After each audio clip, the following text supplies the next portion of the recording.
Leadership effectiveness. There goes a saying that great leaders are born, not made.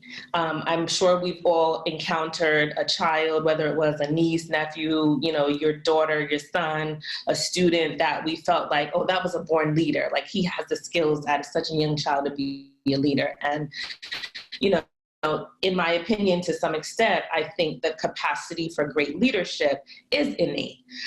However, we can all benefit from learning how to become a more effective leader. And although some people seem to just be gifted with these skills, leadership traits can be learned and they can be sharpened with time and practice. So I think it's really important to go over and cover what are some general traits of a powerful and successful leader in business. So I'll start with communication.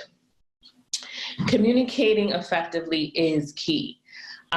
You must be able, as a leader, to clearly and concisely explain business goals, tasks, and objectives to your employees.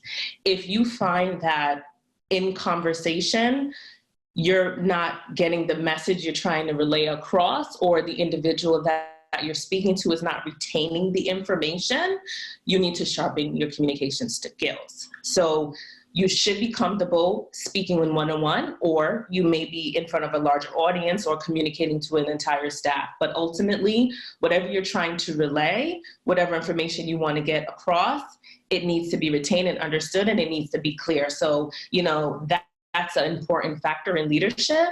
And also you want to be approachable. Communication is all about the steady flow of verbal exchanges of ideas and information. So as a leader, you must be approachable so that individuals will come to you and you can have that constant flow of conversation. Motivate and inspire. This is a big one. So successful leadership is built on people. The best leaders, they do drive their people with passion, enthusiasm, inspiration, and motivation. You have to invest the time in the people so you are able to learn what are their strengths, what are their needs, what are their priorities, right? Because if you don't stay abreast of this information, how are you able to make them feel valued and reinforce how their efforts are making a difference? And you also need to be sure as a leader, you're encouraging their development, because again, their potential meaningful goals and challenges need to be important to you as a leader. And you should also be setting clear goals and determine who's being able to achieve them and address them accordingly. Also, as a leader for yourself, you want to take a step back and make sure that you're setting goals for yourself. Because once you radiate that enthusiasm, you're truly excited about what you're doing, and people will naturally be drawn to you.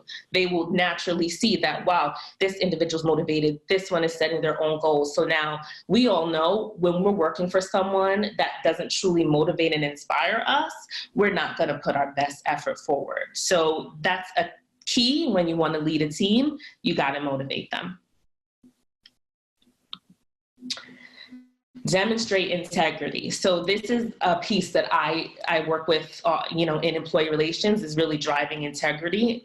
So this is like a big one for me. You have to make sure you are displaying integrity as a leader through your daily actions, decision-making, behaviors, and you want to hold yourself accountable and take responsibility for your mistakes. And that's critical.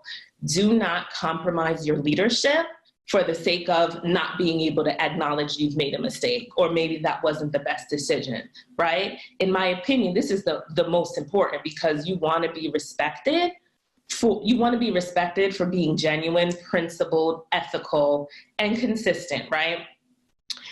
It's otherwise you will face terrible repercussions. You could take action that can impact your business negatively just because you tried to cut corners, just because you wanted the easy way out, or just because you weren't acting with displaying full integrity. You got to lead by example, and ultimately you want to set the right example. So you need to be demonstrating those behaviors that you want others to follow, you want your team to follow. And when you display integrity through daily actions, your employees will respect you and they will be confident in your leadership.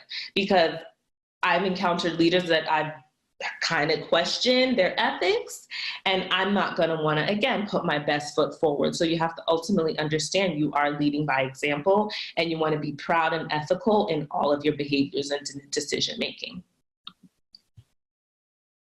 So managing complexity. As a leader, you're going to solve problems and you're going to need to make decisions under rapidly shifting circumstances.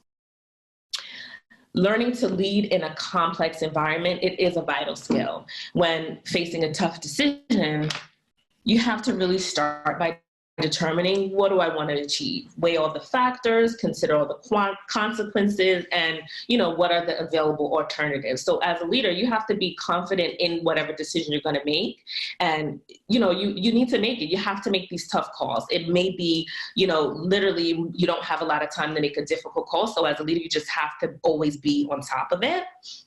And there may not be any definitive information available. However, you have to be able to assess the situation's complexity and determine what's the best course of action. You may not have a ton of resources, or you may not have everything, but again, you have to work with the information you have. So managing complexity and problem solving is really key when it comes to leadership.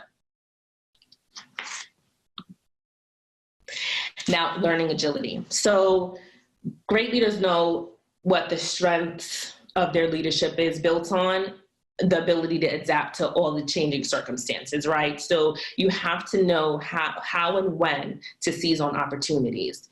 We are all constantly learning and growing. Once you've reached the plateau in your career, that can't be the hard stop on when you're continuing to gather information. You have to expand on your knowledge, and that's a reason why you all are here, a part of EYL University, because we are expanding on your knowledge. You never stop learning, no matter how far you've grown in your career, no matter how many accolades you've received, no matter how many degrees you have. There is always a teachable moment, and you have to understand that. We don't know everything. There's always something to learn. You have to make a learning opportunity out of every single situation. So it's important as a leader to understand that and just be agile.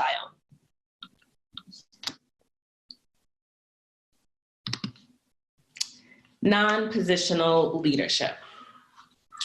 When we think about leadership, we often consider like a title or a position. So we think about our managers, we think about our CEOs, we think about our vice presidents, our strategic directors, our senior aides. We think about just leadership role. We think about the power that is associated with these leadership roles, right? However, in non-positional leadership, you can cultivate influence among a group. So you really don't need authority from others to be considered a leader. Most people often grow to a leader because they've demonstrated those behaviors and exhibited those signs early on in their careers. So if you have high aspirations, it's recommended that you do take every opportunity to step outside of the role and prove that you're capable of much more.